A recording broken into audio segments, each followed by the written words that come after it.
Hello everyone, welcome back to love. So इस YouTube videos की series में आज हम अगले चैप्टर के कुछ डिस्कशन से स्टार्ट करते हैं। The next chapter that we are going to discuss is a very interesting chapter. It's a very important chapter as well in order to understand some very basic concepts in chemistry. Okay. The third chapter is classification of elements and periodicity in properties. देखिए सीधे सीधे topic पे आकर अगर मैं आपको कोशिश करूं कि सीधे सीधे आपका टॉपिक पढ़ाना शुरू कर दूं, तो जैसा कि आप बुक को देखते हो और चैप्टर आपको नया नया लगता है, वैसे ही आपको ये एक्सप्लेनेशन या डिस्कशन भी वैसा ही कुछ लगेगा. तो इससे पहले कि हम चैप्टर और उसके टॉपिक्स और कॉन्सेप्ट्स को स्टार्ट करें, हमारे लिए ये ज़रूरी होता है कि हम इसका जो चैप्टर का जो बेसिक जो मतलब है या चैप्टर हमें पढ़ने की ज़रूरत क्यों है, हम उसको ज़रूर समझें. ठीक है. तो ज़रा इस टाइटल पर ध्यान दीजिए, क्या लिखा हुआ है.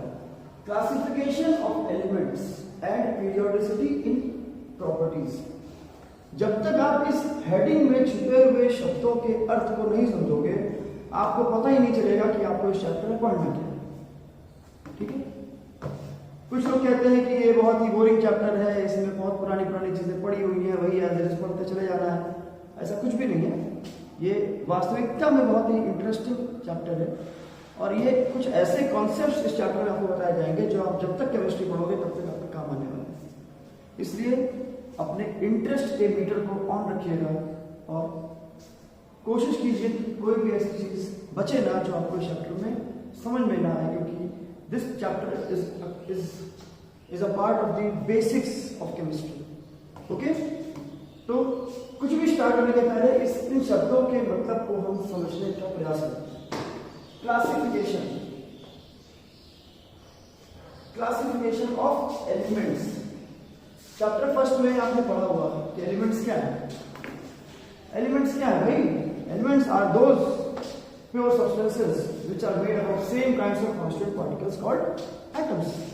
जो एक ही प्रकार के एटम्स से मिलकर बनते हैं उन्हें हम एलिमेंट्स बोलते हैं. ठीक है. तो ये तो आप जानते हो क्योंकि आप पहले पढ़ चुके हो. क्लासिफिकेशन भी आपने सुना जरूर हो, लेकिन यहां पर क्लासिफिकेशन ऑफ एलिमेंट्स का अर्थ क्या निकाल रहे हैं? इसका मतलब ये होता है कि जो आपके पास ढेर सारे एलिमेंट्स हैं, उनको आप उनको आप क्लासिफाई कैसे करोगे. क्लासिफाई मतलब उनको कैटेगराइज कैसे करोगे. ठीक है. जैसे हर एलिमेंट की अपनी विशेषता है, हर एलिमेंट की अपनी प्रॉपर्टीज है, हर एलिमेंट किसी ना किसी तरीके से दूसरे एलिमेंट से अलग है. ठीक है. So the attempt to understand and bring out the differences between different elements based on their properties and categorizing them. Okay, categorizing the elements of almost same properties is called classification. जब हम एक जैसी चीजों को एक साथ रख देते हैं और उससे भिन्न चीजों को दूसरे तरीके से या दूसरी जगह रख देते हैं और उन दोनों से भिन्न चीजों को तीसरी जगह रख देते हैं, तो हम ये क्या कर रहे हैं? हम क्लासिफाई कर रहे हैं, हम क्लासिफिकेशन कर रहे हैं. ठीक है. ठीक है. जैसे सारी छोटी वस्तुओं को आप एक तरफ कर दो, तो आप क्या कर रहे हो? आप छोटी वस्तुओं को एक साथ करके उनको कैटेगराइज करके अलग कर रहे हैं. उनसे बड़ी वस्तुओं को आप अलग कर दीजिए. आप क्या करें? छोटे और बड़े को अलग कर रहे हैं. उनसे भी बड़ी चीजों को आप और अलग कर दीजिए. ठीक है. This classification is based on size. Okay. So when we categorize elements on the basis of their properties, various properties, physical properties, chemical properties, then we call it classification of elements. Okay. Simple, very simple. इसकी जरूरत क्यों पड़ी हमको? क्योंकि हमारे पास एक element नहीं है, हमारे पास दो एलिमेंट नहीं है, हमारे पास 10 एलिमेंट ही नहीं है. आज की डेट में हमारे पास लगभग 120 के आसपास एलिमेंट्स हैं. ठीक है. और अटेम्प्ट्स चल रहे हैं कि हमें और भी ज्यादा एलिमेंट्स मिले. अभी और रिसर्चेस चल रहे हैं कि और भी कुछ एलिमेंट्स को सिंथेसाइज किया जा सके आर्टिफिशियली, और भी क्या पता नेचुरली कुछ एलिमेंट्स और डिस्कवर किए जा सकते हैं, क्योंकि there is no end to research. Research का तो कोई अंत होता नहीं है. तो इसीलिए हमें क्लासिफिकेशन की आवश्यकता पड़ती है, क्योंकि एलिमेंट एक नहीं है, दो नहीं है, या सीमित नंबर नहीं है उनका. जब बहुत सारे ढेर सारे आपके सामने हो जाएंगे तो आपको आपकी मजबूरी हो जाएगी उनको कैटेगराइज करना, ठीक है, और इसीलिए हमें ये चैप्टर पढ़ने की आवश्यकता पड़ती है कि हम जिसमें एलिमेंट्स को उनकी प्रॉपर्टीज, अलग अलग टाइप की प्रॉपर्टीज के आधार पर उनको हम कैटेगराइज करते हैं, और इसी को हम क्या बोलते हैं, इसको हम कहते हैं क्लासिफिकेशन ऑफ एलिमेंट्स। इसी क्लासिफिकेशन ऑफ एलिमेंट्स को हम अलग अलग तरीके से पढ़ेंगे कि अलग अलग टाइम फ्रेम में, अलग अलग समय में किस प्रकार से अलग अलग लोगों ने अलग अलग तरीके से अपने अपने तरीके से एलिमेंट्स को क्लासिफाई किया होगा। ठीक है, इसी हेडिंग का दूसरा हिस्सा पीरियोडिसिटी इन प्रॉपर्टीज। प्रॉपर्टी जैसे कि मैंने बोला, फिजिकल प्रॉपर्टीज, केमिकल प्रॉपर्टीज, ये अलग अलग प्रॉपर्टीज हैं। एलिमेंट्स की प्रॉपर्टीज होती है भाई, अलग अलग है, तभी तो उनको आप कैटेगराइज कर रहे हो, तभी तो उनको आप क्लासिफाई कर रहे हो, है ना। तो प्रॉपर्टीज अलग है, लेकिन ये पीरियोडिसिटी का क्या मतलब है? What is periodicity? आप स्कूल जाते हो, फर्स्ट पीरियड में किसी एक सब्जेक्ट का टर्न होता है, सेकंड पीरियड में किसी दूसरे सब्जेक्ट का टर्न होता है, थर्ड पीरियड में किसी दूसरे सब्जेक्ट का टर्न होता है, फिर आप नेक्स्ट डे आते हो तो क्या वो सीक्वेंस वही नहीं बना रहता है? जैसे फॉर एग्जांपल आज थर्सडे है, तो आप जब भी स्कूल थर्सडे को जाते होगे तो क्या होता होगा, थर्सडे का एक फिक्स टाइम टेबल है जिसमें आपको ये पता है कि थर्सडे को फर्स्ट से 8th पीरियड तक आपको कौन कौन से सब्जेक्ट्स पढ़ने हैं। क्या हो रहा है भाई, मतलब हर थर्सडे को आपको ये sequence of study of subjects आपका सेम है ना, है कि नहीं? तो पीरियोडिसिटी का मतलब यही होता है। अंग्रेजी भाषा में अगर कहा जाए तो पीरियोडिसिटी का मतलब होता है repetition of properties after a certain interval of time. Repetition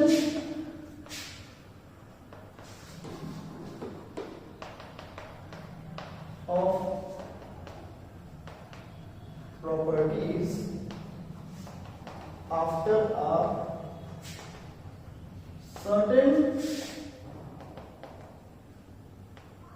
interval of time। एक निश्चित समय के बाद प्रॉपर्टीज का रिपीट होना। किसकी प्रॉपर्टीज का रिपीट होना? आप एलिमेंट्स का जो क्लासिफिकेशन कर रहे हो, मतलब कुछ एलिमेंट्स को पहले रख रहे हो, फिर उसके बाद कुछ और रख रहे हो, फिर उसके बाद कुछ और रख रहे हो, तो अब आप जब एलिमेंट्स को अरेंज कर रहे हो तो कुछ समय पर, मतलब कुछ देर बाद एलिमेंट्स में क्रोनोलॉजी को फॉलो करते हुए छोटे से बड़े या पहले से दूसरे या उसके आगे जाने पर थोड़ी देर बाद हमको ये देखने को मिलता है कि एलिमेंट्स की प्रॉपर्टीज रिपीट हो रही है। जैसे पीरियोडिक टेबल में आप देखोगे, फर्स्ट एलिमेंट के बाद में 8th एलिमेंट की प्रॉपर्टी रिपीट हो रही है, अभी आप देखोगे, ठीक है। जो सेकंड एलिमेंट है उसके उसी कॉलम में आने वाला जो दूसरा एलिमेंट होगा, उन दोनों की प्रॉपर्टी ऑलमोस्ट रिपीट होगी, ठीक है। तो this is called repetition of properties. जब एलिमेंट्स को ग्रुप किया गया, उनको कॉलम्स में, रोज में अरेंज किया गया, देखा गया कि प्रॉपर्टीज एलिमेंट्स की रिपीट हो गई। वो फिजिकल प्रॉपर्टीज हो सकती है, केमिकल प्रॉपर्टीज हो सकती है, उनका केमिकल बिहेवियर हो सकता है, उनके केमिकल रिएक्शंस हो सकते हैं, ठीक है, उनकी फिजिकल स्टेट्स हो सकती है। This properties can be different, अलग अलग प्रकार की प्रॉपर्टीज हो सकती है। तो ये सब कुछ कैसे हो, ये सब ऑब्जर्वेशन बेस्ड है। तो ये ऑब्जर्व किया गया कि when elements are grouped in a particular series, okay, then it was observed that after a certain interval of time, after a certain interval of arrangement, the properties of elements are repeated. This is called periodicity. तो अगर आप लिखना चाहें periodicity की property की definition, यही है उसकी definition. Periodicity is a property, okay? ये periodicity is maybe termed as a phenomena, okay, which is nothing but which is repetition of properties after a certain interval of time, okay? इसको time भी कह सकते हो या ये भी कह सकते हो after a certain interval of arrangements. जब एलिमेंट्स को अरेंज किया गया एक सीक्वेंस में, तो उस सीक्वेंस में थोड़ी दूर चलने पर यह देखा गया कि पहले एलिमेंट की जो प्रॉपर्टी थी वो थोड़ी देर बाद आने वाले एलिमेंट की रिपीट हो गई, ठीक है। So there were elements which had identical या similar properties, they were grouped together. जिन जिन एलिमेंट्स की प्रॉपर्टी जैसे देखी गई, ऑब्जर्व की गई, उनको एक साथ ग्रुपिंग उनकी कर दी गई, और इसी को पीरियोडिसिटी कहते हैं, इसी को क्लासिफिकेशन कहते हैं।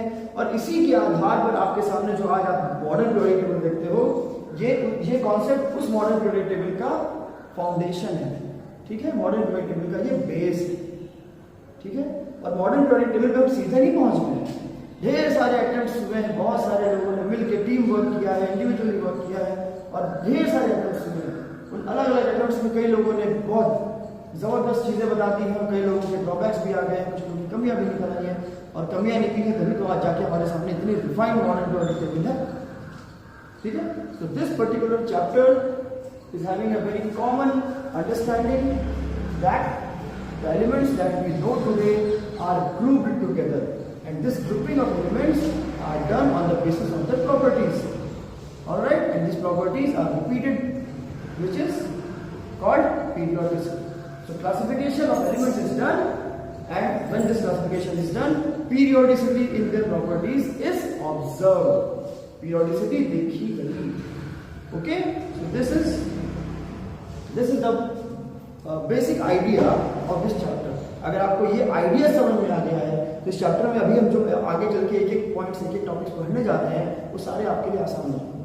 ठीक है, जैसे कि अभी आप इस चैप्टर में पढ़ोगे लॉवनियस ट्रायड्स पढ़ोगे, आप पढ़ोगे न्यूलैंड्स लॉ ऑफ ऑक्टेट्स, आप टेल्यूरिक हेलिक्स पढ़ सकते हो, आप अभी आपको मेंडलीज पीरियोडिक टेबल मिलेगी, फिर उसके बाद आप मॉडर्न पीरियोडिक टेबल भी देखेंगे. तो ये सारा का सारा जो चीजें भी आगे इस चैप्टर में आके पढ़ेंगे, ये सारा का सारा कॉन्सेप्ट इसी बेसिक आइडिया पर डिपेंड करता है. ठीक है, तो मेरी एक सलाह रहेगी आपसे कि मैं आपको जो बताऊं उसको तो आप सुनिए ध्यान से. आपने क्वेश्चन से बेहिचक पूछ सकते हैं, कमेंट बॉक्स में क्वेश्चन डाल सकते हैं. इन सब के अलावा I will suggest you to please go through the NCERT, because NCERT जो है वो आपके सब्जेक्ट का ग्रंथ है आपके लिए. आप एनसीईआरटी पढ़ेंगे, आपके कोई प्रश्न बच नहीं जाएंगे जिनका आपको उत्तर न मिले. ठीक है, ये मेरा सुझाव है. आप क्लासेस देखिए, टीचर से कंसल्ट कीजिए, आप वीडियोस को देखिए, लेकिन इन सब को करते साथ आप एनसीईआरटी की रीडिंग जरूर कीजिए, क्योंकि एनसीईआरटी आपको कई बार ऐसी चीजें भी बता देती है जो आपके टीचर आपको नहीं बता पाते. ठीक है, so all the best for this chapter. We will continue in the next video with our individual topics. Alright.